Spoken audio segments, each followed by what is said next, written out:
Corona महामारी के खिलाफ देश की लड़ाई को मजबूती के साथ आगे बढ़ाने के लिए आदरणीय प्रधानमंत्री जी के मार्गदर्शन और उनके नेतृत्व में पूरा देश इस लड़ाई को मजबूती से लड़ रहा है। पहली वेव को पूरी तरह देश के अंदर जीवन और जीविका को बचाने में सफलता के बाद दूसरी वेव ने कुछ समय हमारे लिए भले ही चिंता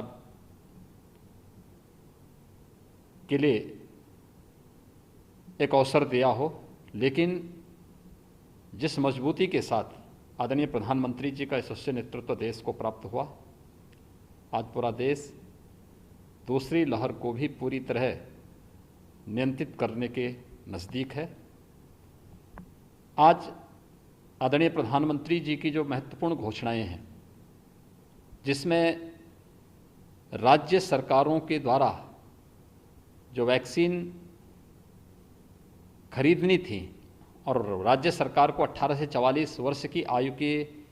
युवाओं को वैक्सीन देने के लिए जो स्वतंत्रता दी गई थी,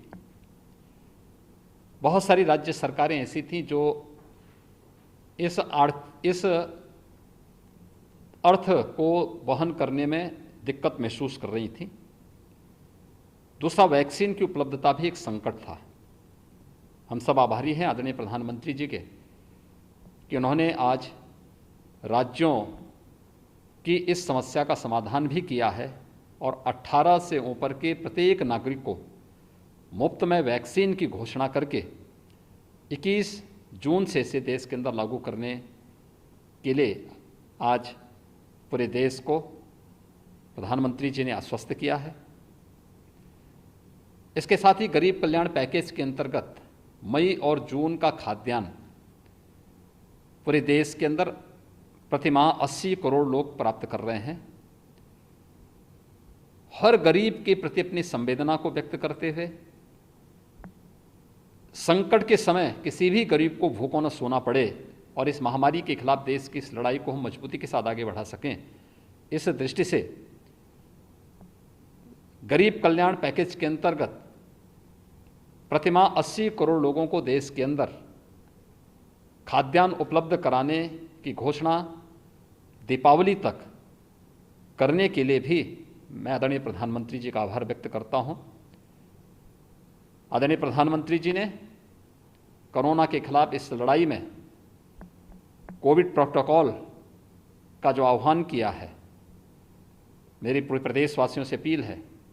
कि हम सब उस कोविड प्रोटोकॉल का पालन करें, जिसमें 2 गज की दूरी, मास्क है जरूरी का पालन तो अनिवार्य रूप से है ही, लेकिन हम कोविड टेस्ट से न भागें। दूसरा, वैक्सीन में नंबर आने पर, हमारी पारी आने पर हम वैक्सीन अवश्य लेंगे।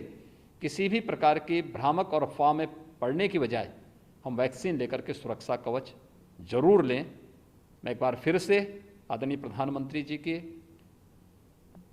देश के प्रति उत्कृष्ट नेतृत्व और संवेदनशीलता के लिए हृदय से आभार व्यक्त करता हूं।